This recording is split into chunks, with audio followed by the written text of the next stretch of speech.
ensemble.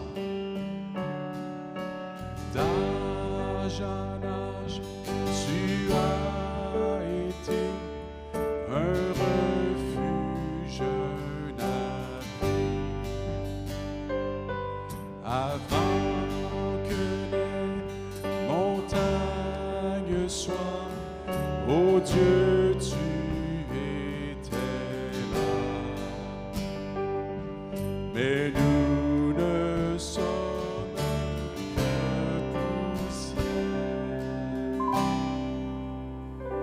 au lever du soleil, rassasie-nous avant que le jour n'ait passé, avant que notre cœur n'oublie tes bontés, rassasie-nous de ton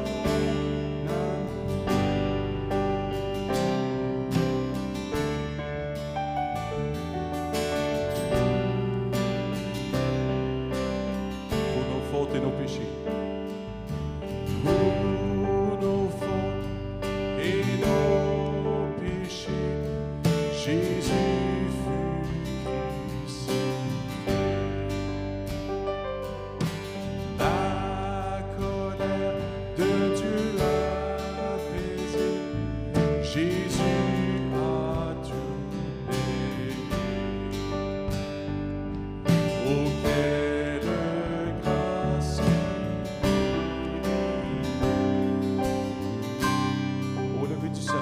Au lever du soleil, rassasie-nous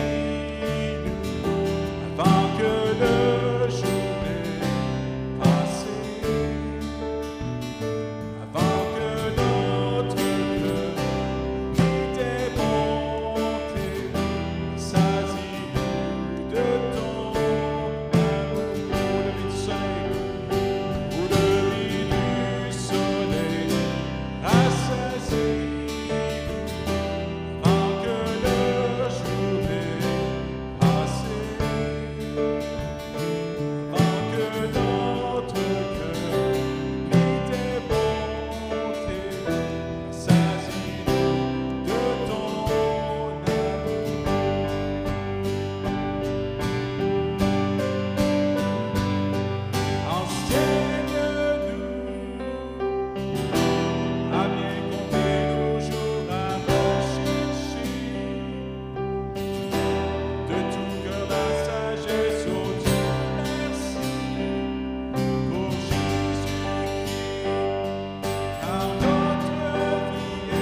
Que la grâce du Seigneur, notre Dieu, soit sur nous pour affermir l'ouvrage de nos mains. Que la grâce du Seigneur, notre Dieu, soit sur nous pour affermir l'ouvrage de nos mains. Enseigne-nous. Enseigne-nous à bien compter nos jours,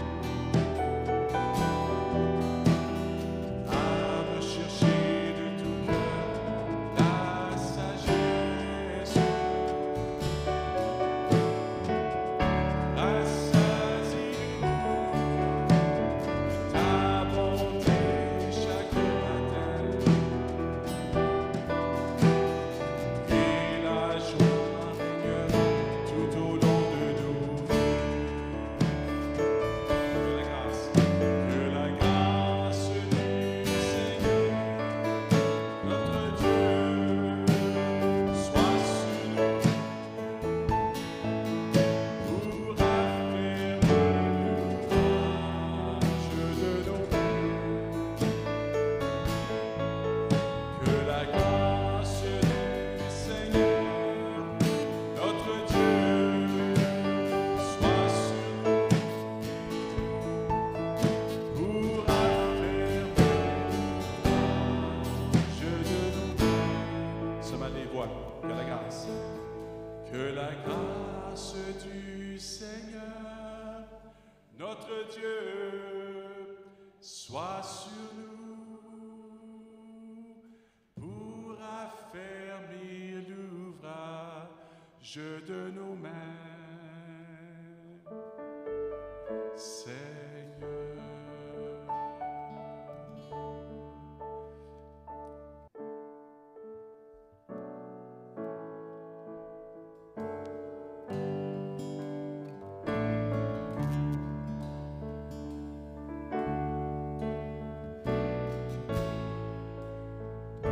Chantons ensemble, en Jésus seul.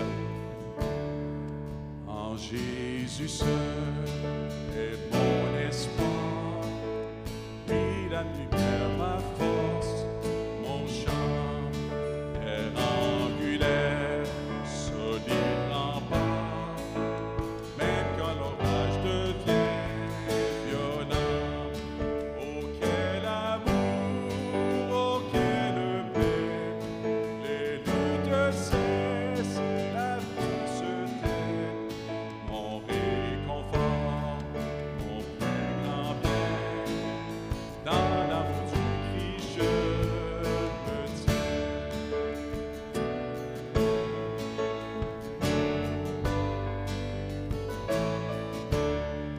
En Jésus seul, tu sais fait chair, dans un enfant auquel mystère, ce don d'amour, de sainteté, haï par ceux qui veulent sauver, jusqu'à la croix, il s'est livré, sur lui la colère est tombée, mes péchés, il les a pris, par l'amour de Jésus, je vis.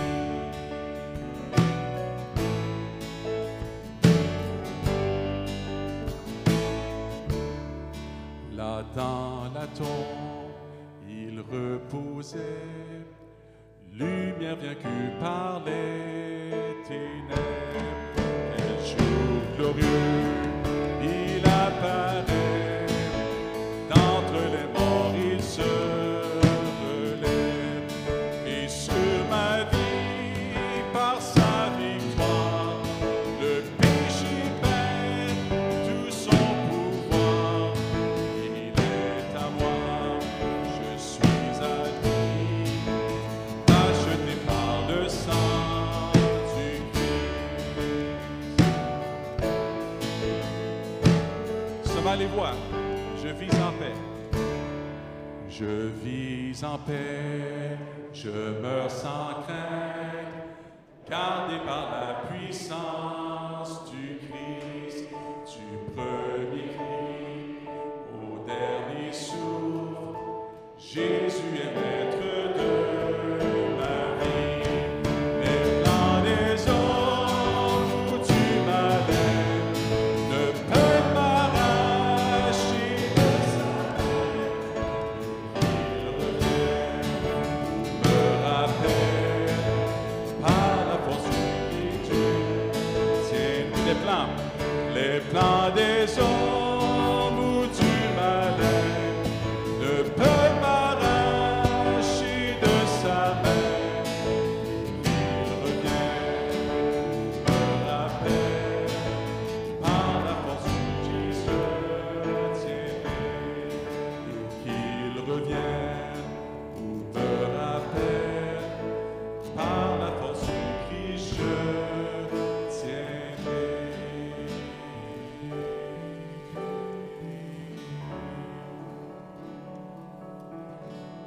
Oui, Seigneur, merci pour ta mort, ta résurrection, ta glorification. Et un jour, nous te verrons face à face. Tu reviens et tu reviens pour nous chercher. Et nous serons toujours avec toi, Seigneur. Et la justice pour toujours régnera. Merci, Seigneur, pour ton Fils. Merci pour tout ce que tu as fait, Seigneur, on te prie.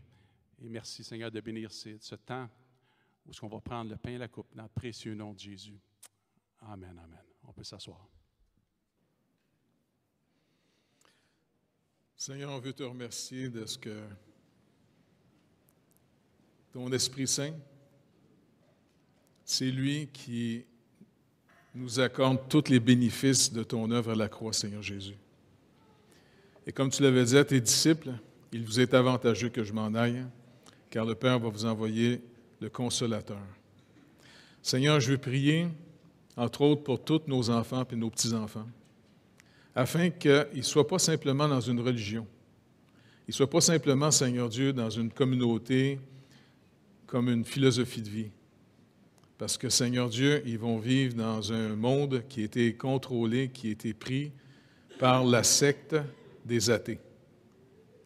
Et, Seigneur Dieu, que ce soit sur les médias, partout, à l'école, on se moque de toi, Seigneur. Même nos gouvernements prennent des décisions pour pousser la population à se rebeller contre tes commandements. Fait que, Seigneur Dieu, on peut juste te remettre nos enfants afin que, oui, on peut parler de toi, mais Saint-Esprit de Dieu, il y a juste toi qui peux déchirer le voile. Fait que merci de le faire, Seigneur. Vraiment. Dans le précieux nom de Jésus qu'on prie. Amen. Aujourd'hui, on va voir la vie et la foi d'Isaac. Et puis, on va essayer de tirer une leçon importante de la vie de cet homme. On se rappelle que Dieu s'est nommé le Dieu d'Abraham, d'Isaac et de Jacob. Donc, ce monsieur Jacob, ce monsieur, c'est-à-dire Isaac, est un homme qui était assez déterminant et qui a vécu des choses assez spéciales. Mais pour faire juste un bref survol de sa vie, parce que l'auteur nous dit ici qu'il a béni par la foi Jacob et Ésaü. On va regarder un peu comment c'est arrivé tout ça. OK? Donc, d'abord, l'introduction dans la vie. Imaginez finalement d'être le fils de la promesse. C'est pas n'importe qui. Je ne sais pas comment il a été élevé, comment il a conçu sa vie, surtout face à son grand frère qui s'appelait Ishmaël. Et son grand frère, il riait de lui souvent, puis c'est une petite famille un peu spéciale. Ça devait être spécial aussi d'avoir appris que son père avait eu son grand frère par la madame d'à côté. C'est un peu spécial, non? Je sais qu'il le faisait pour chercher la postérité. Mais il a été élevé finalement comme étant la promesse de Dieu. Et sa mère et son père devaient sûrement lui rappeler comment ils l'ont eu. Parce que finalement, ils l'ont eu lorsqu'ils étaient très âgés. Tu sais, lui était élevé par un vieux papa. Tu sais. Et puis, pourquoi tu touches Éric?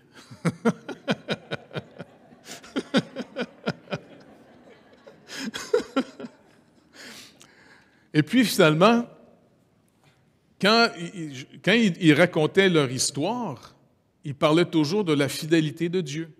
Ce que Dieu promet, Dieu l'accomplit. Et ça, c'est vraiment une des vérités les plus importantes dans nos vies.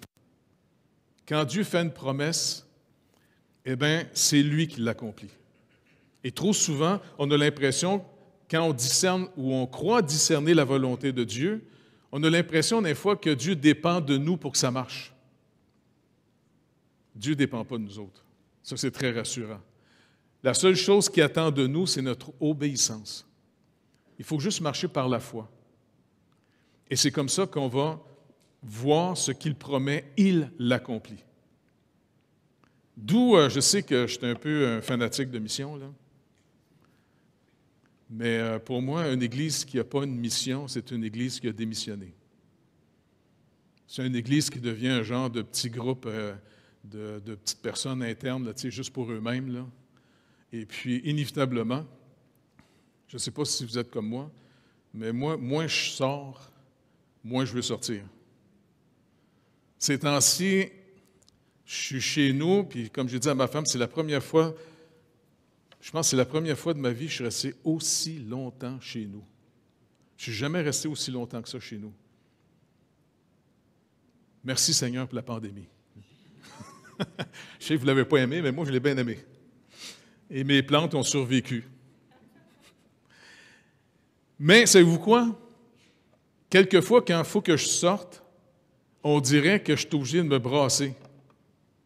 Je ne sais pas comment vous expliquer ça, c'est complètement ridicule. On dirait juste d'aller faire des commissions ou d'aller à quelque part. On dirait que ça ne sort plus comme je sortais avant.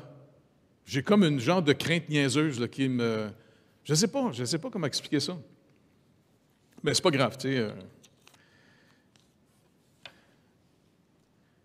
Moi, je suis sûr finalement que Abraham et Sarah, parce que même quand les messagers étaient venus annoncer en disant quand on va revenir l'année prochaine, Sarah, ta femme, va avoir un enfant, là, elle va avoir le fils.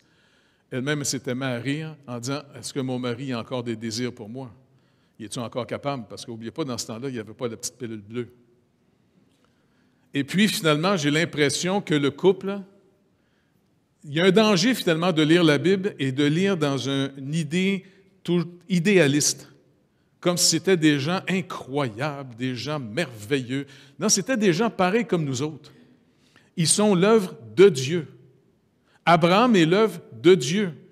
Et c'est sûr qu'il y a une coopération. Quand Dieu établit une relation avec nous, on est responsable d'y répondre.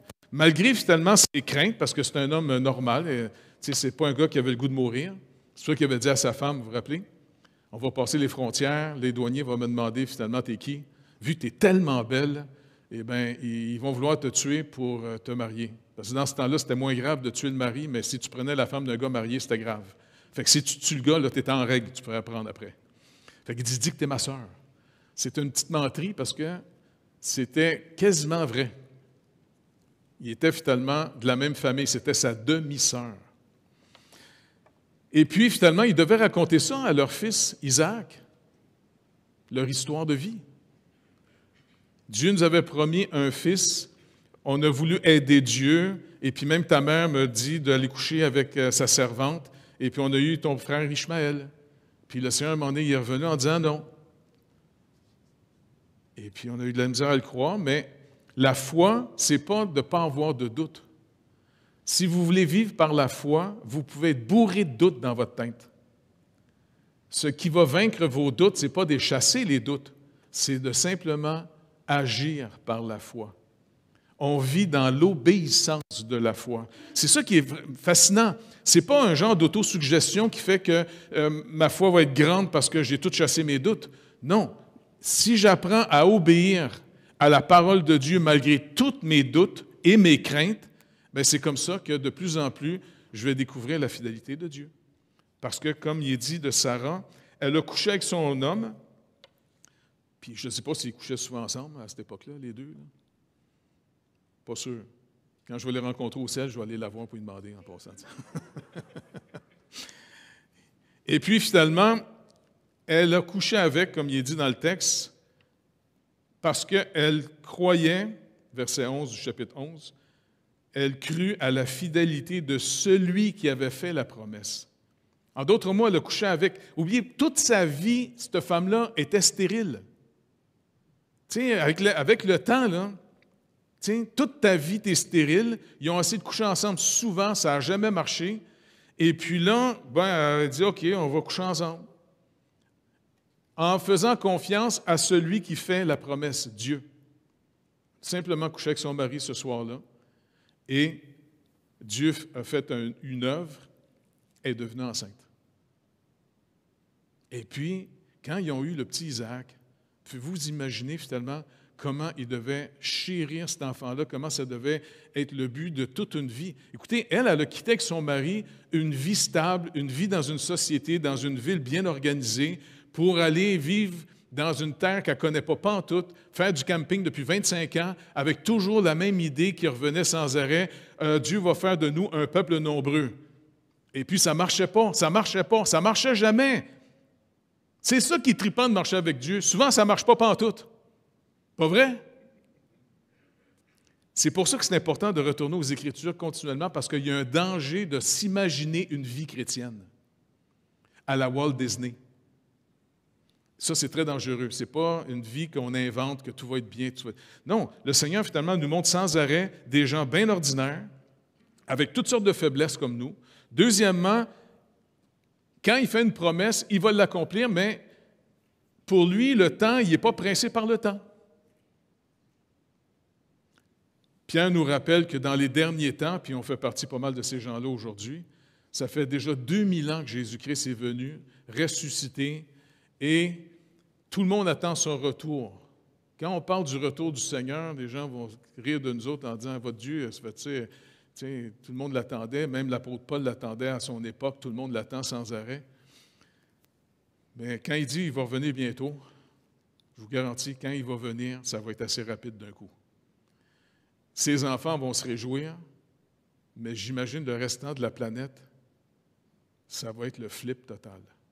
Ça ne va pas être n'importe quoi quand le Seigneur va revenir. Parce que Jean nous rappelle dans l'Apocalypse que quand le Seigneur va revenir, c'est pour manifester la justice et sa colère. L'agneau de Dieu, Jésus qui nous aime, quand il va revenir, c'est en colère qu'il va revenir contre la planète. Au point que les gens vont crier sur les montagnes, que les montagnes leur tombent dessus pour les écraser, les tuer. Ils vont essayer de s'échapper en mourant. Mais on ne peut pas échapper Dieu même en mourant. Mais pour nous qui sommes maintenant appelés du Seigneur à marcher avec lui, il nous donne l'exemple de cet enfant qui est né, l'enfant de la promesse. Il est élevé. Et puis, c'est quelqu'un qui est... Moi, je suis sûr, les parents ont un impact important dans la vie des enfants pour croire en Dieu.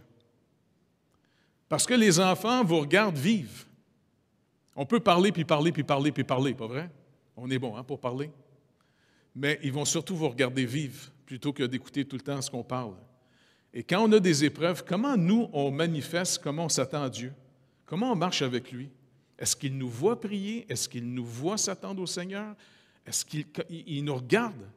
Moi, je suis sûr qu'Isaac a eu finalement, de la part de son père et de sa mère, des exemples de vie absolument incroyables, au point qu'un jour, Dieu dit à Abraham, « Va à telle place que je te montre, tu vas m'offrir ton fils unique, celui que tu aimes, le fils de la promesse. » Est-ce que vous réalisez à quel point c'est étrange ce que Dieu demande? Un sacrifice humain. Quoi, c'est pas n'importe quoi, là? Et puis, finalement, il part avec son fils puis des serviteurs. Et puis, il ne dit pas rien, tu sais. Et vous vous rappelez, finalement, il demande à son fils de porter le bois, parce qu'il est plus fort que lui, il est plus jeune que lui. Et puis, à un moment donné, son fils, il suit son père avec le bois. Son père avait aussi le feu.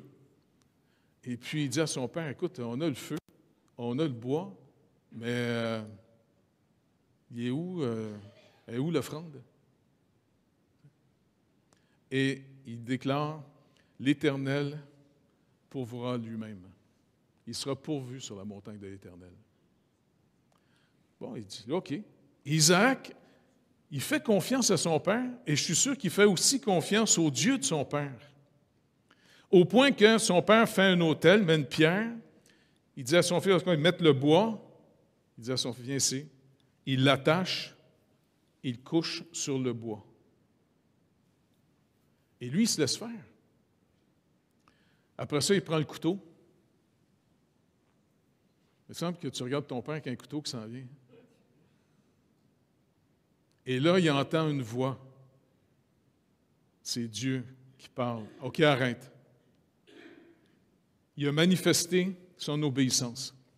Et comme l'auteur dit ici, s'il était prêt à l'offrir, c'est qu'il croyait dans la puissance de Dieu au point qu'il peut ressusciter les morts. Parce que là, lui, là, cet enfant-là, c'est la promesse qui s'est réalisée.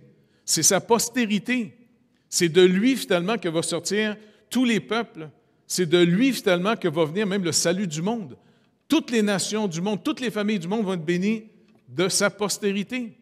Alors, il croit, comme l'auteur nous rappelle ici, il croit que le Dieu est tout-puissant au point de ressusciter, s'il faut, ce Fils. C'est une image incroyable de Dieu qui donne son propre Fils pour payer finalement la dette et de le ramener à la vie, pour que nous montrer que ce salut en Jésus-Christ nous sauve.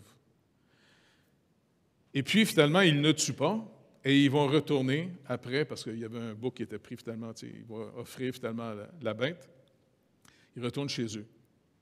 Maintenant, quand il revient chez eux, sa mère est assez âgée, elle va mourir. Et son père envoie son serviteur en disant, je ne veux pas que mon fils marie une Cananéenne. Je vais retourner vers ma famille. Puis son serviteur dit, OK, mais y a-t-il quelqu'un qui va vouloir quitter une vie stable, une vie dans une société organisée pour venir camper ici? T'sais? Il dit, regarde, vas-y, et s'ils disent non, tu seras dégagé du serment que je te demande de faire. Et puis, comme de fait, Rebecca, eh bien, toute l'histoire fait qu'elle dit, OK, elle veut venir.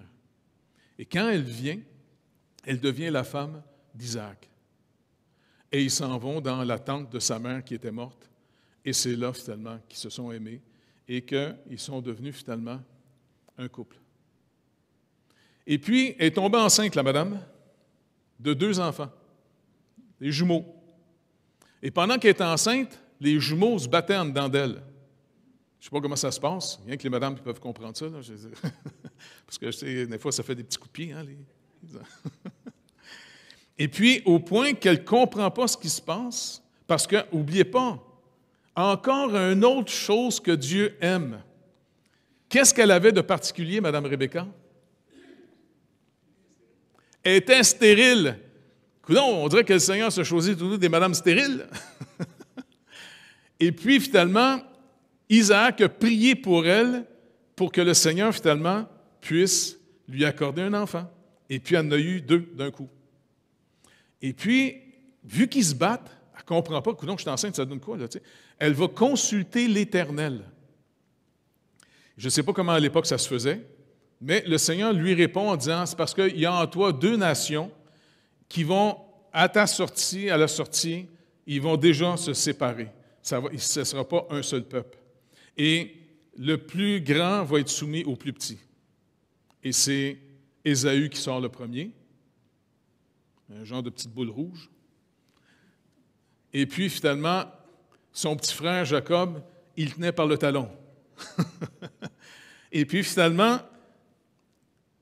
leur vie, et c'est très important, quand Dieu introduit les 2 enfants dans Genèse 25, on est rappelé que la description d'Ésaü, c'est un habile chasseur, et puis vraiment, c'est quelqu'un qui est spécial. Et Jacob, lui, il est décrit comme un homme, finalement, intègre. Parce que, n'oubliez pas, nos versions qui disent un homme tranquille, ce n'est pas nécessairement une bonne version. C'est mieux un ish-tam, un homme tranquille. C'est vrai qu'un homme juste, c'est un homme habituellement reconnu par sa tranquillité. Mais c'est la même expression quand vous lisez dans Job. Job était un homme intègre. Ish-tam. Donc, Dieu nous présente Jacob pas comme un tortueux, pas comme un voleur et un menteur. Il nous présente comme un homme intègre. D'accord? Ça, c'est très important qu'on commence à lire le texte d'abord dans ce sens-là. Et puis, finalement, ils vont vivre tous les deux. Et qu'est-ce qui est dit d'Isaac à propos de ses deux fils?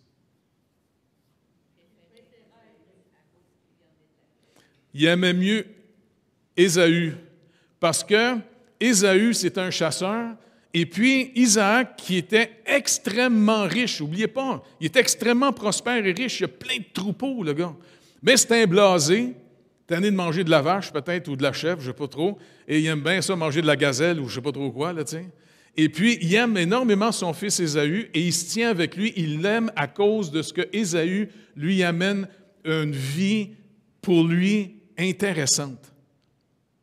Et ça, pour moi, c'est une leçon extrêmement importante, parce que de ce monsieur qui a été vraiment élevé dans la foi, qui avait vraiment un intérêt pour Dieu, il a malheureusement commencé à, je sais pas, organiser sa vie. Puis regardez, c'est pas dans le péché, là, ici, là. Il a organisé, par contre, sa vie à favoriser le côté, on pourrait dire, charnel de sa vie, plutôt que de rester dans un état pour rester sensible et désirant qu'est-ce que Dieu pour nous autres dans notre vie. Est-ce que vous comprenez un peu où je veux en venir? Il y a juste nous-mêmes qui peut vérifier, est-ce que j'organise ma vie pour favoriser le désir de discerner la volonté de Dieu, ou bien je suis chrétien, je vais à l'Église, et puis des fois, je dis, ah, l'Église, c'est fatigant, toujours des réunions, ils demandent mon argent, il y a encore un autre projet, tiens, sont-ils fatigants? Bien ça, faites attention de ne pas dériver vers Isaac. Venez pas au Seigneur pour avoir une belle vie tranquille, une vie à la Walt Disney, là. Notre vrai héritage, l'auteur de l'Épître aux Hébreux nous rappelle, il n'est pas ici. Et ici, est-ce que je vis une vie qui me rappelle que je suis juste un voyageur et un pèlerin sur terre? Et que notre vrai trésor se trouve auprès du Seigneur quand il va venir nous chercher après notre mort. C'est trop facile, surtout dans nos sociétés où la prospérité est facile, de commencer à organiser nos vies en fonction de jouir au maximum de la vie, plutôt que d'organiser ma vie. Est-ce que je cherche à connaître et à rester dans un désir de vraiment demander au Seigneur, c'est quoi ta volonté? Qu'est-ce que toi t'as préparé pour qu'on y marche? Comme je vous dis, finalement, si on n'est pas en train de chercher les œuvres de Dieu, il est facile de vivre pour qu'est-ce qui favorise ma vie. Comme je vous dis, moi, en ce moment, je suis bien chez nous. Le Seigneur m'a accordé une bénédiction incroyable où je reste. Je suis vraiment bien chez nous. Puis en plus, j'ai plein de livres. Tous mes amis sont là. Tu comprends? Fait que là, moi, je suis prêt, je pourrais rester 1000 ans dans ma maison, puis je n'aurais même pas fini à tout lire mes livres encore, tu comprends? Et puis, finalement, je suis bien avec ma femme. Tu comprends? Je suis dans un quartier, finalement, un petit village bien tranquille, que j'aime beaucoup. En plus, j'ai une petite forêt en avant de chez nous, que je peux aller prendre une marche. J'ai l'impression que je suis en campagne, même si l'autoroute est en bas. Tu sais. Je suis vraiment béni. Je suis vraiment bien chez nous. Et je vais être honnête avec vous autres. J'aime pas partir. Je vous le dis, là. J'aime pas partir. Mais je le fais par la foi. Tout le temps. Et puis, à toutes les fois que je pars, souvent je prie le Seigneur pour dire, ça peut-tu s'annuler, qu'il y a une grosse tempête de neige, je ne sais pas. Puis même dans le temps qu'on travaillait avec les Américains, qu'il fallait aller aux États-Unis, les rencontrer, juste traverser, moi, la frontière, ça a été longtemps pour moi un cauchemar. Je ne sais pas pourquoi. On dirait que j'ai toujours haï traverser les frontières. Tu sais, on dirait que je me sens toujours coupable devant le douanier. Pourtant, je n'ai rien, tu sais. Et puis, mais d'un côté, si je ne l'avais pas fait, savez-vous quoi? Si vous vous protégez trop, là, il y a un danger. Parce que si on se protège, est-ce que vous vous rappelez comment les proverbes parlent souvent du paresseux? Un paresseux, il ne fait pas des choses parce qu'il a peur. Et il va dans sa tête dire, non, il ne veut pas sortir dehors parce qu'il pense qu'il y a un lion dans la rue. Hein, vous avez déjà lu ça dans les proverbes? Il pense qu'il y a un lion, il pense qu'il y a toujours un danger. Plus vous vous protégez, plus vous êtes en train de vous confirmer à vous-même qu'il y a un danger dehors. Et le seul moyen de sortir de votre crainte, ce n'est pas de vous protéger, c'est de faire face à la crainte. Et c'est comme ça qu'on va découvrir souvent que notre imagination travaille contre nous. Et puis d'aller de l'avant avec le Seigneur. C'est pour ça que tous les voyages que je fais, j'y vais toujours par la foi. Même si les gens pensent que je suis toujours content de partir, aller me promener, puis même il y en a qui aiment ça, salir ma réputation en disant « Ah, c'est un irresponsable, il se promène tout le temps, il part tout le temps. » Je suis toujours parti par la foi. Que Dieu ferme la bouche de mes calomniateurs, c'est pas grave, ils s'arrangeront avec le Seigneur en temps et lieu. Mais si on n'ose pas marcher avec le Seigneur, il y a un danger finalement de vivre comme Isaac. Je vais me tenir avec des gens qui favorisent mon confort, ma vie, mon bien-être. Et savez-vous qu'est-ce que ça fait, ça? Dans Isaac, le danger que ça fait dans sa vie, c'est qu'il a perdu de vue la promesse de Dieu. Il a favorisé finalement son fils Ésaü, que c'était lui l'intérêt premier de sa vie, c'était lui qui stimulait sa vie, c'est lui finalement. Et puis il est dit d'Isaac, malheureusement, je sais que c'est physique, mais ça peut représenter aussi une image spirituelle, en devenant vieux, il est devenu aveugle. Il voyait de moins en moins clair. Puis je pense que ce n'est pas juste physiquement qu'il voyait de moins en moins clair, car c'est dans ta lumière, tu dis Seigneur, qu'on voit ta lumière. Si on ne marche pas avec le Seigneur, on ne discernera pas sa volonté. Au contraire, notre chair est toujours là. Puis notre chair cherche son confort. Quand vous lisez la vie de l'apôtre Paul pour qu'il soit resté un homme aussi vigilant pour marcher dans la volonté de Dieu, est-ce que vous réalisez quel genre de vie le gars s'est imposé?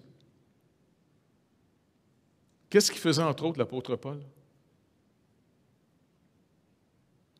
Entre autres, il dit ça aux Corinthiens parce que les Corinthiens étaient une église qui vivait le grand confort. Ils cherchaient leur avantage. Et Paul leur rappelle, c'est pas pour se vanter, c'est pour montrer finalement comment il a mortifié sa propre chair pour ne pas perdre de vue la volonté de Dieu et la vocation à laquelle le Seigneur l'avait appelé. Il va dire finalement, je traite durement mon corps afin qu'après avoir prêché aux autres, je sois moi-même pas disqualifié et rejeté. Donc ça veut dire qu'étant sauvé maintenant, le but de notre vie étant sauvé, nous autres, si vous avez cru au Seigneur Jésus-Christ pour votre salut, vous avez reçu la foi, sa foi à lui. Et puis en même temps, plus on marche dans sa lumière, plus on voit à quel point que notre chair est vraiment mauvaise. Je sais que les gens n'aiment pas entendre ça tout le temps, mais plus on voit à quel point on est perdu, plus on est reconnaissant de l'amour que Dieu nous a manifesté. Ce n'est pas parce qu'on est si aimable que ça qu'il nous a aimés, c'est parce qu'il est véritablement amour qui nous a aimés. Et là, on devient très reconnaissant. Et cette reconnaissance en nous produit finalement des nouveaux désirs, plutôt que de penser que je mérite ça. Parce que le danger de la justice propre, c'est de devenir un plaignard après, de réclamer mes droits, de réclamer. En réalité, quelqu'un qui marche dans la grâce de Dieu, il ne réclame rien. Il est reconnaissant de tout ce que Dieu lui accorde par pure grâce. On vit une vie de grâce en ce moment. C'est la grâce de Dieu qui nous porte. Mais pour rester dans cette attitude-là, il faut faire attention. Et un jour, vous vous rappelez finalement, moi je suis sûr que Jacob, comme sa mère aimait Jacob. OK, la famille s'était divisée en deux clans. Là. Eh bien, finalement, un jour, il voit son frère revenir de la chasse et il a faim. N'oubliez pas, c'est des millionnaires, ces gens-là. Hein? Ils sont riches, OK? Et puis Jacob, ben, c'est un gars qui restait dans le camp. C'est lui qui administrait à la limite toute la tribu de son père. C'était le gars le plus responsable de la famille. Et puis un jour, il était en train de préparer un plat de lentilles. Et puis ça avait l'air à sentir bon. Et son frère arrive de la chasse, il a faim. Et puis il dit « Hey, donne-moi à manger, sinon on va mourir. » Il n'était pas pour mourir, écoute, c'était un riche. Là. Il y en a de même qui sont capricieux. Quand ils ont faim, là, ils veulent manger tout de suite, sinon ils pensent qu'ils vont mourir. Tu peux te priver de nourriture pendant bien des jours de temps sans mourir. Fais-toi-en pas. C'est pas parce que tu n'as pas dîné qu'au souper, vite, il faut que je mange, je vais mourir. Eh bien, finalement, Jacob, le danger de Jacob, eh bien, il voit son père qui est complètement déconnecté de la promesse de Dieu. Il favorise son frère le plus grand. Et là, il dit, OK, d'abord, si tu veux, là, je peux t'en donner, mais tu me vends ton droit d'aînesse. Et qu'est-ce que son frère dit? À quoi ça me soir le drap d'aînesse m'a mourir de faim? Oh. Fait qu'il dit, pas de problème, fais-moi là par un serment, un engagement devant Dieu. Tu sais. Fait qu'il l'a fait avec un serment, comme si on signe un contrat. Là, tu sais. Et puis, il donne un plat de bine. Fait que là, il mange ça. Puis après ça, il s'en va. Et c'est comme ça que dans la Genèse, comme dans le texte ici, mais surtout dans la Genèse, il dit, c'est ainsi qu'Ésaü méprisa son droit d'aînesse. Dieu nous dit, ce gars-là, il vit que de lui-même. Et ça, c'est dangereux de vivre que de soi-même. Vous avez des indices. Si quelqu'un dit, hey, ça sert à quoi les promesses de Dieu? Moi, là, je ne vis rien avec Dieu. Hey, c'est important là, qu'on ramasse l'argent, qu'on parte en vacances. Hey, moi, je vais avoir ça, je vais acheter telle babelle, tu sais. Mais là, faites attention. Ça veut dire finalement que vous êtes dans l'attitude d'Ésaü. Et ça, c'est très dangereux. Isaac et Ésaü étaient glissés dans ce terrain-là. Et ça devient facile après ça de mépriser la promesse de Dieu. Ça devient facile d'oublier l'œuvre que Dieu fait pour nous. Je vous le dis, il faut s'encourager entre nous autres pour se le rappeler. C'est pour ça que quand on se rassemble le dimanche ensemble, de chanter certains cantiques qui vont toujours nous rappeler la grâce et la bonté de Dieu. Et quand on sort, là, on sort finalement toujours, je ne sais pas, il devrait quasiment avoir une pancarte, là. On sort avec une vocation. On n'est ici pas pour nous. Est-ce que vous réalisez finalement que si vous avez cru en Christ, vous êtes sauvés? Tout est réglé. Vous êtes parfaitement sauvés par son sacrifice. Il nous a rendus parfaits par son œuvre à lui. On est parfaitement sauvés. Maintenant, je sais que ça a l'air épeurant à dire, mais est-ce que vous réalisez que la journée de notre mort, ça va être la plus belle journée? Je sais que ça a l'air bizarre à dire une affaire de même, là. Mais moi, depuis que je suis tout petit, j'ai peur de la mort. J'ai toujours eu peur de la mort. Et quand j'avais des amis, quand j'étais tout petit, là, qui mouraient, puis je me demandais s'ils étaient rendus où, là. Ils existent encore? Mais la parole nous rappelle que ce n'est pas ici qu'on reçoit notre héritage. C'est quand on s'en va dans sa présence. Et savez-vous, ici, on vit par la foi. Mais quand on va mourir, là, on n'aura plus à vivre par la foi. On va le rencontrer. Et en plus, on va être débarrassé de notre chair. On n'aura plus jamais les désirs de la chair. On n'aura plus jamais de tentation. Il n'y aura plus jamais de rébellion. On va être complètement débarrassé de ce qu'on doit mortifier aujourd'hui pour rester rempli de l'Esprit de Dieu pour marcher dans sa volonté. Parce que l'Esprit produit des désirs contraires à ceux de la chair. Mais si je néglige ma marche avec le Seigneur et que je me favorise, n'oubliez pas, ce n'est pas juste des péchés, c'est même des choses légitimes. Ce n'est pas des péchés ici de manger de la viande chassée, je ne sais pas moi, c'est pas un péché ça. Mais il a favorisé sa vie. Je ne sais pas, il a été traumatisé parce qu'il se rappelle qu'un jour son père voulait le tuer puis Dieu il disait donne-moi comme offrande. Je ne sais pas, moi. Il est peut-être resté avec un choc nerveux, je ne sais pas. Mais le seul moyen de marcher avec le Seigneur, c'est vraiment de s'encourager ensemble, de toujours essayer de discerner qu'est-ce que Dieu a préparé pour nous. En tant qu'Église, là, et en tant que membre dans l'Église, si on ne discerne pas qu'est-ce que Dieu nous appelle à vivre ensemble, et collectivement, chacun de nous autres, on a une portion là-dedans, eh bien, il y a un danger. Parce qu'il y a un danger à un moment donné que quand tu viens à l'Église, si ce n'est plus pour discerner la volonté de Dieu, si c'est simplement pour voir c'est quoi mon avantage d'aller à l'Église, je vais essayer de me trouver une Église qui chante plus ou bien une Église qui est plus ça, qui est plus ci, puis plus ça. Non, fais attention. Est-ce que tu es dans le plan de Dieu ou tu es en train d'essayer d'avoir une vie plus tripante? Ceux qui vivent pieusement en Jésus-Christ seront persécutés.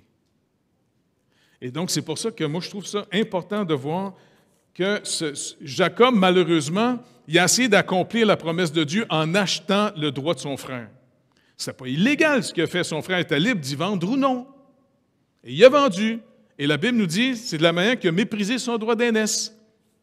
Et un jour, sa mère entend son père dire à son frère Ésaü, « Va me chasser un gibier. » Parce que je suis rendu vieux, je vais mourir bientôt, là.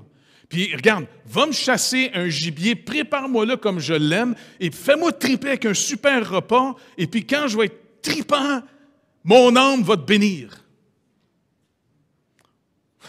Je ne sais pas comment vous expliquer ça, là, tu sais. C'est comme dire, je ne sais pas, moi, avant de me bénir, tu dis à ton fils, tu sais, va me chercher un poulet Saint-Hubert avec une bouteille de vin, puis un coup, j'ai fini ça, moi, être bien joyeux, moi, te bénir. Eh bien, son fils, Ésaü, bien, pas de problème. Il ne dit pas à son père, j'ai vendu mon droit d'aînesse. Il s'en va, justement. Et par contre, Madame Rebecca, elle a entendu son mari dire ça. Là, elle va chercher son petit préféré, Jacob. Jacob, viens ici. Là, tu vas aller demander à ton père de te bénir parce que là, il dit non, dès qu'il va savoir que je ne suis pas Ésaü, ça va mal tourner. Non, tu sais, va chercher un chevreau, moi le préparer moi-même, moi y faire le mec qu'il aime tellement, et puis de toute façon, il est rendu aveugle, ton père, il ne voit plus clair. Et puis, elle a pris la peau, il devait être poilu en citron, hein, d'autres. Elle a pris la peau, finalement, de cette petite bête-là, il a mis ça sur ses bras, tu comprends? Un peu dans le cou. Et quand il se faisait la barbe le matin, ça ne devait pas être n'importe quoi, tu vois. Et puis, finalement, Jacob dit, il est comme peureux un peu. Non, attends. Elle dit, ah ouais, vas-y. Tu sais, puis la madame, elle insiste. Il va obéir à sa mère. Il va se retrouver devant son père. Il dit, gars, je l'ai. Ah, déjà? Oui, l'Éternel, ton Dieu, me l'a envoyé direct. Et puis, il bénit son fils. Il le bénit. Et quand il a fini de le bénir, il s'est tout de suite parti, Jacob, parce qu'il voyait au loin son frère rouquin qui s'en venait. Et puis, l'autre arrive, prépare le pas. Père, je l'ai. Ben non, t'es qui? Je t'ai déjà béni. Non! Et là, son frère Ésaü, il est en colère, pas à peu près. Et là, il crie contre son père, parce qu'oubliez pas, ce gars-là, là, il ne devait pas être reposant. C'est un chasseur, c'est un guerrier, et c'est quelqu'un qui avait l'air d'être impulsif. Mais en plus, son père va perdre l'amitié qu'il a développée toute une vie avec lui. Il n'a pas développé tellement de relation avec Jacob. Son meilleur ami, c'était son fils Ésaü. Et il va tout perdre, là. Il aurait pu se repentir en disant « Non, OK, je vais te bénir, puis j'annule l'autre. » Il dit non.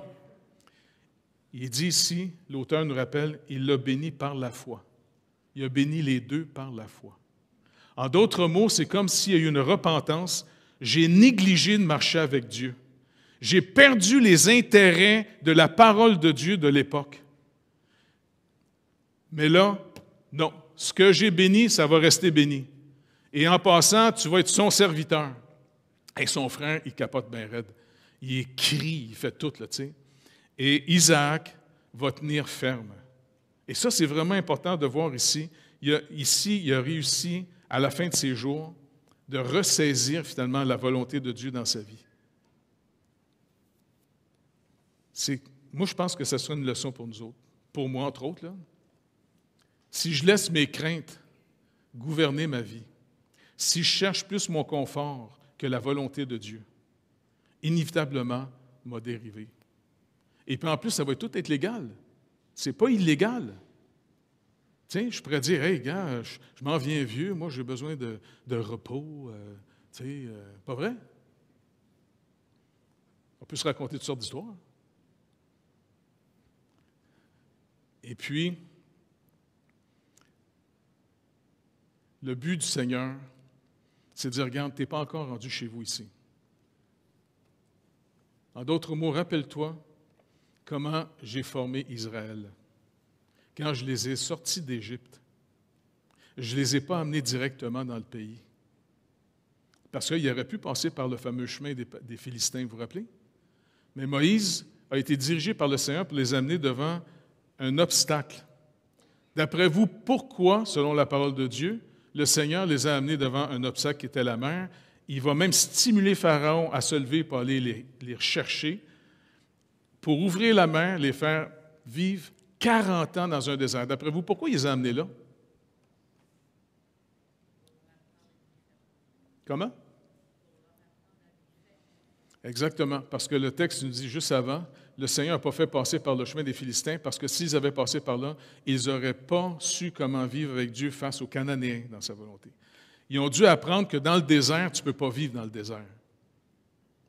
En passant, le désert là, du Sinaï, là, je ne sais pas s'il y en a quelques-uns qui ont été faire un tour là-bas. Alda, tu as été là-bas? Hein? Vous y avez été, hein? C'est sec, c'est rough en citron. Hein? Moi, quand j'ai été me promener là avec Carole, à un moment donné, je me disais, hey, citron, comment ils ont fait de vivre là-dedans? Quand il fait chaud en citron, le soleil brûle, c'est sec, puis c'est pas juste du sable comme une belle plage, là. C'est plein de roches coupantes. C'est vraiment, c'est un désert rough. Mais le Seigneur les a amenés là pour leur montrer qu'est-ce que ça voulait dire que Dieu dit, vous allez être mon peuple et je vais être votre Dieu. Est-ce qu'on sait, nous, qu'est-ce que ça veut dire que Dieu dit, il va être notre Dieu? C'est-tu le gouvernement qui est notre Dieu? C'est facile d'être dépendant du gouvernement. C'est lui qui contrôle le cash. Il nous prend 50 % de nos payes. Pas vrai? Puis après ça, il nous donne des subventions sans arrêt. C'est facile de dépendre de ce qu'on voit plutôt de celui qui dit d'être notre Dieu. En passant, la planète est de plus en plus brassée. Là, hein? Tu sais, ça fait 2 ans là, qu'on se fait tourmenter par un virus. Puis c'est pas juste le virus qui est fatigant, c'est tout ce qu'on a entendu autour de ça. Et vous savez que le gouvernement propose, j'ai reçu ça, là, attends. Le gouvernement en ce moment propose d'avoir une identification numérique. Ils veulent finalement s'inspirer de la Chine pour que tout le monde soit numérisé et que les caméras vous voient partout, ils vont contrôler vos comptes de banque. C'est comme s'ils veulent vous contrôler de A à Z. C'est malade mental, ça. Les petits boss des bécosses, là, ils en veulent toujours plus de pouvoir à cause de l'insécurité. Et puis après que là, on commence à avoir des règles qui s'adoucissent, on a un nouveau virus qui vient d'arriver de la Russie. Même, il y a des gens qui vont être obligés de changer le nom de leur restaurant, tu sais, quand c'est marqué « Restaurant de la poutine ». Peut-être qu'on devrait y en envoyer un gros casseau de poutine, tu sais, à Poutine. Maintenant, tout s'ébranle la grandeur de la planète. En plus, on entend des nouvelles sans arrêt sur le réchauffement de la planète. On entend juste des mauvaises nouvelles sans arrêt. Savez-vous quoi? On dirait qu'on sort de la période des années 50, 60, 70, l'après-guerre, là, où est-ce que c'était la prospérité, la grande sécurité. Et là, on rentre dans le désert. Et ceux qui connaissent le Seigneur vont savoir comment on doit vivre ça. Mais ceux qui sont venus au Seigneur pour avoir une meilleure vie, faites attention. J'espère que comme Isaac, vous allez vous ressaisir pour dire, écoute Seigneur, apprends-moi à marcher avec toi. Parce que ça a été trop facile pour moi de marcher sans toi, puis d'aller à l'église une fois par semaine, puis après ça, je fais ma vie, je fais mon entreprise, je fais mes vacances, je fais toute ma vie. Tu sais. Et puis c'était tout légal. Lui aussi, c'était légal ce qu'il faisait. C'était pas illégal, mais ça a fait de lui un homme qui n'a pas su comment rester vigilant dans la parole de Dieu de son époque. Que le Seigneur puisse nous garder, qu'il nous garde dans sa volonté, qu'il nous donne de discerner sa volonté et que la parole de Dieu nous soit rappelée. Qu'est-ce que Dieu attend de nous ici et maintenant, aujourd'hui? Si on l'a perdu, ça, là, bien, on a perdu finalement le trésor le plus grand dans cette vie. Et peut-être pour le rechercher pour vrai, le Seigneur va nous faire sentir beaucoup plus que jamais qu'on n'est vraiment que des voyageurs et des pèlerins sur terre. Qu'il n'y a pas de sécurité en dehors de lui. Mais en lui, il y a une sécurité parfaite. Parfaite. C'est vraiment important. Et pensez surtout à nos enfants et à nos petits-enfants. Nous autres, les vieux, c'est le fun, on s'en va bien vite. Mais les jeunes, là, vous rentrez dans une planète de fous, là. Si vous ne savez pas marcher avec Dieu, vous allez faire des diarrhées régulièrement. Oui, parce que quand vous êtes bien nerveux, vous allez voir vos intestins, ils font des drôles d'affaires. Mais si on connaît le Seigneur, je vous le dis, même la mort ne sera plus un problème. On va être capable de marcher avec lui jusqu'à ce que lui accomplisse lui-même ses promesses à venir nous chercher. Donc, Isaac, c'est celui en qui le Seigneur avait fait de la promesse. Il l'a sorti. Et puis, il a vu finalement la bonté de Dieu. Moi, je suis sûr qu'il s'est repenti, qu'il a demandé pardon. Et même si son fils Ésaü s'est mis en colère au point de manifester clairement son attitude, il m'a tué mon frère Jacob. les tueurs, ceux qui veulent détruire la vie des autres, c'est des gens qui ne connaissent pas Dieu. Il y a plusieurs manières de détruire la vie de quelqu'un. Hein? Faites attention, parce que finalement, Jacob a dû partir. Il est devenu à nouveau, malgré que c'est lui qui avait la promesse, il a vécu la réalité que nous sommes tous des errants et des voyageurs et des pèlerins sur terre. Et quand il était chez son beau-père, parce qu'il a rencontré, c'est là qu'il y a les deux madames qui ont marié, ça a été une vie de cauchemar dans cette famille-là. C'est intéressant de savoir que Jacob vivait dans une maison où le monsieur faisait du vaudou. En tout cas, le vaudou de l'époque, là, tu sais. Parce qu'il consultait les esprits impurs, l'esprit du serpent. Parce qu'un jour, il s'est demandé pourquoi il ne voulait pas laisser partir Jacob, parce que les démons lui avaient dit « Tant que Jacob est chez toi, l'Éternel va bénir ta maison. » Il est avec lui. C'est pour ça qu'il ne voulait pas le laisser partir, Jacob. Mais un jour, il est parti. Que Dieu nous aide à marcher avec lui. Et surtout que dans nos familles, comme dans notre Église, notre vie, notre vraie vie, pas juste notre parlage, notre vie, notre vraie vie manifeste clairement par nos œuvres. Que notre foi se manifeste par nos œuvres. On n'est pas sauvé par les œuvres, mais notre foi se manifeste par nos œuvres. Que vraiment, ce qu'on vit manifeste qu'est-ce qu'on croit. Et que le Seigneur puisse nous rappeler sans arrêt pourquoi on est ici en ce moment. On n'est pas ici pour nous. Nous, c'est régler notre problème. On est ici pour être des ambassadeurs de Dieu sur terre en vue de sortir la seule bonne nouvelle comment les êtres humains peuvent être sauvés. Dieu a tellement aimé le monde. Il a aimé ses ennemis. Comme on l'a chanté tout à l'heure, il est venu sauver ceux qui l'ont haï et qui l'ont tué. Et en le tuant, il payait notre dette. Et quiconque vient à lui va recevoir le pardon et la vie éternelle. Mais ceux qui auront méprisé et négligé un si grand salut, ils se destinent carrément à la colère de Dieu éternelle. Il n'y a pas juste ici que c'est épeurant. Dites-vous une chose, je sais que c'est épeurant de dire une affaire la même. Il n'y a pas juste ici que c'est épeurant. Si les gens pensent se sauver en se suicidant, ils ont oublié finalement qu'il y a une éternité qui nous attend. On est là pour tout le temps. Ce n'est pas pour rien que ça a pris Dieu lui-même pour venir nous délivrer en s'incarnant en être humain. Quand vous pensez que Dieu lui-même est venu pour nous sauver, ce n'est pas de n'importe quoi qui nous a sauvés.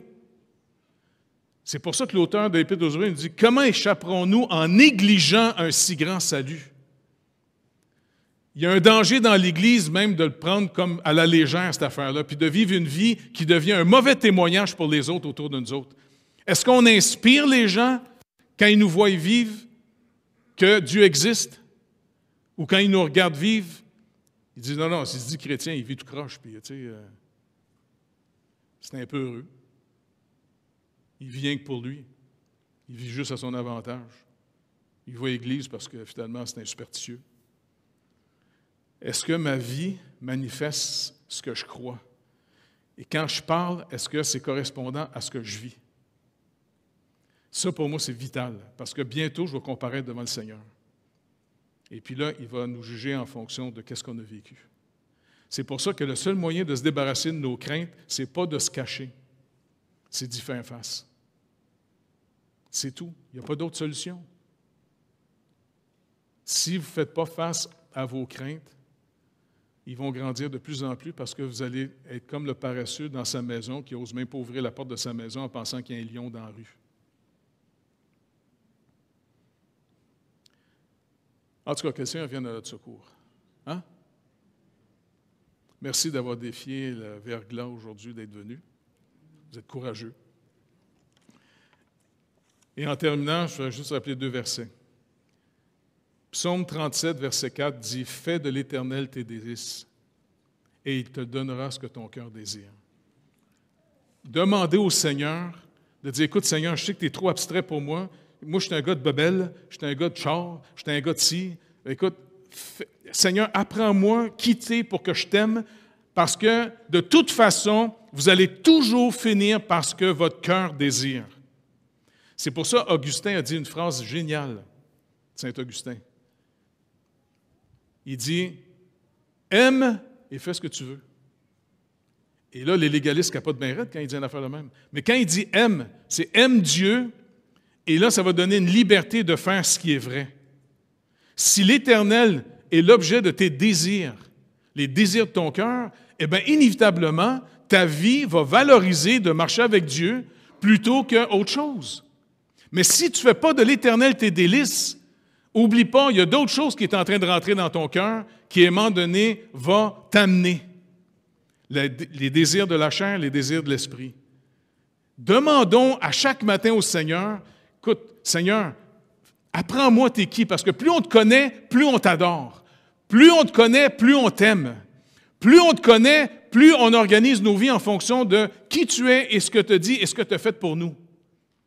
Mais moins je te connais, ben je te veux comme un Dieu d'un petit génie dans une bouteille pour exaucer mes vœux. Fais de l'Éternel tes délices, il te donnera ce que ton cœur désire. Et Jésus donne une recommandation à ses disciples avant de partir dans Luc 21, 34. Es-tu capable de nous sortir ça? Luc 21, 34. Ça ressemble un peu au problème d'Isaac.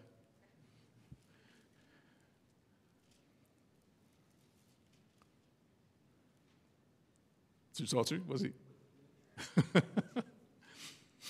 Prenez garde à vous-même, de craindre que vos cœurs ne s'appesantissent par les excès du manger et du boire, et par les soucis de la vie, et que ce jour ne vienne sur vous à l'improviste. Donc, c'est un conseil. Je vous recommande en passant, ça ne veut pas dire mangez plus, là, mais soyez sobre dans votre manière de vivre. Puis même une fois de temps en temps, comme les apôtres le faisaient, l'apôtre Paul le faisait, qu'est-ce qu'il faisait assez régulièrement? Il jeûnait. Il jeûnait pour carrément, Watchman Nee l'écrit bien dans son livre « Le vrai serviteur de Dieu ». Il dit finalement, un serviteur de Dieu, quelqu'un qui veut servir Dieu, doit d'abord contrôler sa vie. Et pour contrôler notre vie, une manière finalement de vivre, c'est une fois de temps en temps, secrètement, pour toi-même, comme discipline de vie, prive-toi de manger.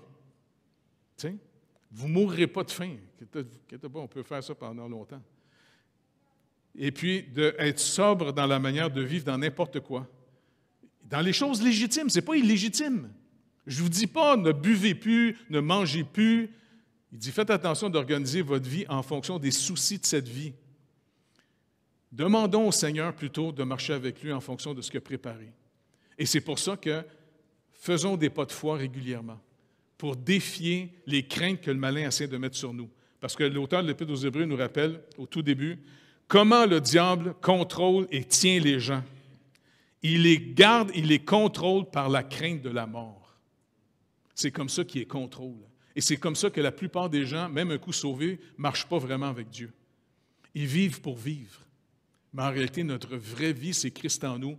Et dit, l'apôtre Paul le dit même aux Colossiens, n'oubliez pas, vous êtes morts. On est mort à la condamnation, on est mort à cette première création. Maintenant, on est une nouvelle création. Et si on est ici en ce moment, c'est très temporairement, parce que notre vraie destinée, c'est la nouvelle terre de nouveaux cieux, où là, on va habiter pour l'éternité avec le Seigneur. Que le Seigneur nous donne d'avoir un esprit clair, d'avoir du discernement, et surtout d'avoir les délices de l'Éternel en nous, qu'on l'aime pour vrai. Et ça va changer toute notre vie. Ça va nous garder dans sa volonté. Parce que, n'oubliez pas, beaucoup de gens ont commencé à marcher avec le Seigneur, mais qui va finir la course? C'est ceux qui finissent la course qui gagnent.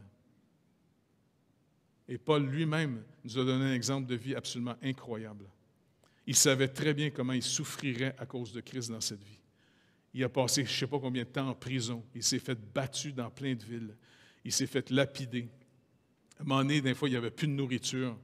Puis quand il y en avait, des fois, il jeûnait volontairement. Il a gardé sa vie, il a gardé continuellement sa vie sous le règne de Christ. Nous, on vit dans une société qui met beaucoup de divertissement pour divertir tout le monde, pour divertir les gens, parce que ça chasse comme la crainte. Pas vrai? Est-ce que vous vous rappelez la phrase que pas Saint-Augustin, mais Blaise Pascal a déjà dit sur le pire de nos misères? La pire de nos misères, il dit, c'est le divertissement. Parce qu'à cause du divertissement, on ne voit pas notre misère. Mais si on n'avait pas de divertissement, on s'ennuierait tellement qu'on chercherait la vraie solution. Mais puisque le divertissement nous amuse tellement, ça nous fait marcher insensiblement jusqu'à la mort. Les gens, dans une société comme aujourd'hui, les artistes, là, ils sont quasiment les prêtres de la nouvelle religion des athées. Ils nous font rêver, rêver, rêver. Exactement. Les Romains savaient comment ils contrôlaient la pollution, la population de l'époque, des jeux et du pain. C'est ce que notre société fait aujourd'hui. Nous autres, les chrétiens, il faut demander au Seigneur, tu es le pain de vie. Apprends-nous à marcher avec toi parce que naturellement, Seigneur Dieu, on a toute la même tendance. On n'est pas mieux qu'Isaac. C'est sûr qu'on préfère ceux qui nous favorisent la vie bien plus le fun que ceux qui ont l'air à marcher avec le Seigneur à la Jacob.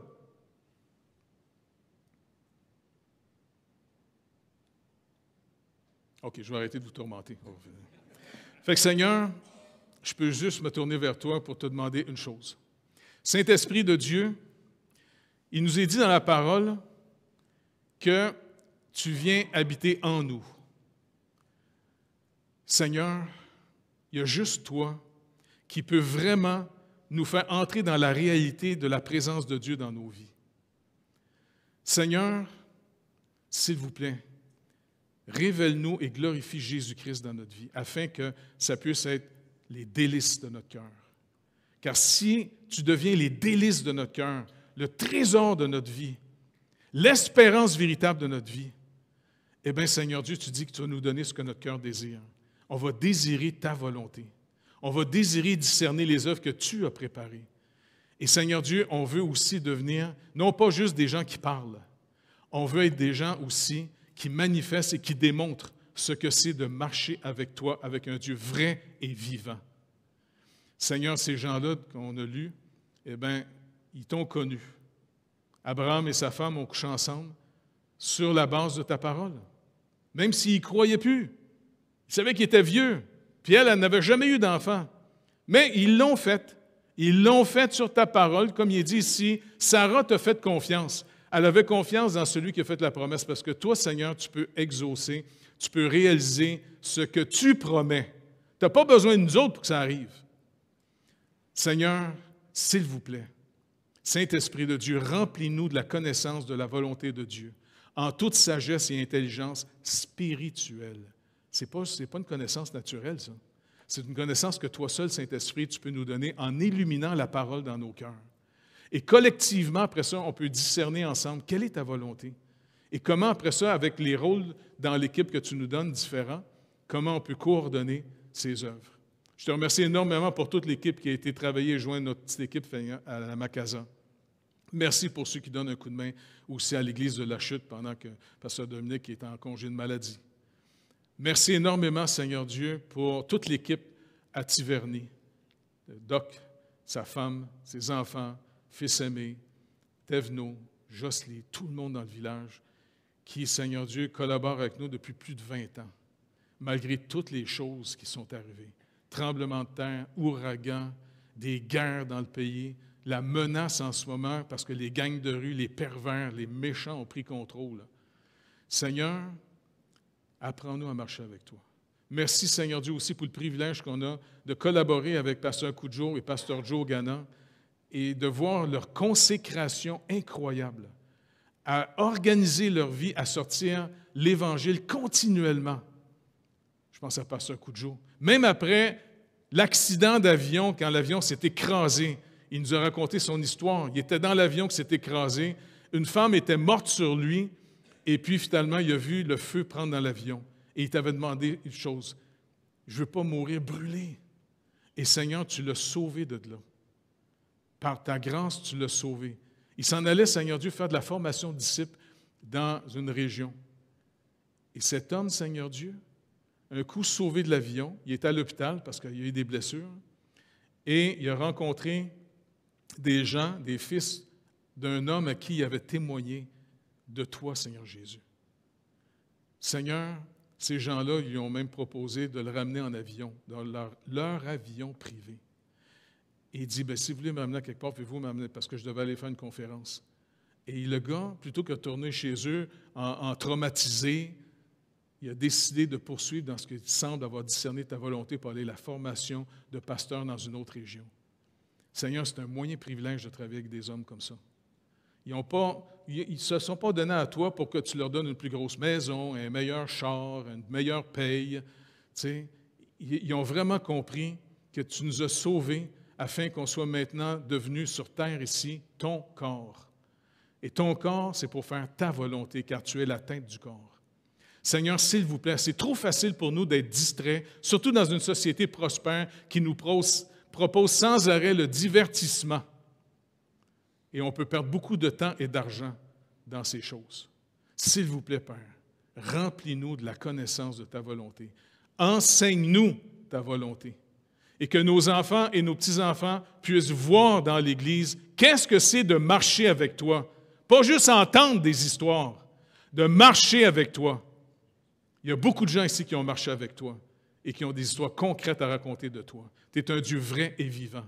Je sais qu'on est au milieu d'une secte, des athées, qui ont pris le contrôle des écoles, pris le contrôle du gouvernement, du monde des artistes. Tout le monde te méprise, mais Père, que ton nom soit sanctifié. Que le nom de Jésus soit glorifié à nouveau, Seigneur. Car c'est le seul nom donné aux hommes par lesquels, en invoquant, ils peuvent être sauvés. Ils ont fermé la porte, ils ont bloqué le chemin pour venir à toi, Seigneur Jésus. Maintenant, dégage-les, Seigneur. Dégage-les. Au nom de Jésus, par amour, Seigneur Dieu, pour l'humanité, que sans toi, Seigneur Jésus, tout le monde est perdu pour l'éternité. Tout le monde s'en va dans des ténèbres où tu dis toi-même, Jésus, c'est le lieu où il y a des pleurs et des grincements de dents pour l'éternité. S'il vous plaît, Seigneur, fais de nous un peuple vrai et vivant, pas des endormis, ni des peureux. Tu sais comment c'est facile d'être peureux. Tu sais comment je peux être peureux. Fait que Seigneur, merci encore une fois de nous donner de faire des actes de foi, d'apprendre à marcher avec toi. Merci, Père, dans le précieux nom de Jésus. Amen. Que Dieu vous bénisse et bonne semaine tout le monde.